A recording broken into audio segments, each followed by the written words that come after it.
لو انت من الناس اللي بتحب ماكدونالدز الفيديو ده علشانك. عاوزك تركز فيه قوي وتكون عارف كل حاجه بتاكلها فيها سعرات حراريه قد ايه، بعيد عن فكره اذا كان الاكل ده صحي ولا لا.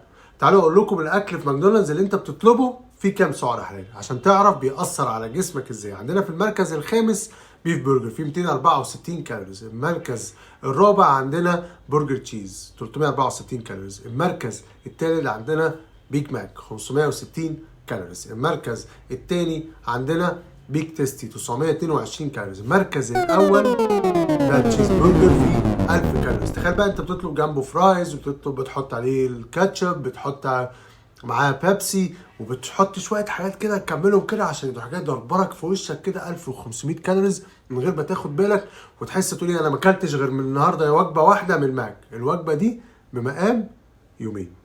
خلي بالك على صحتك، والناس اللي عندهم اطفال ابعد بعيد عن الموضوع ده. سلام عليكم.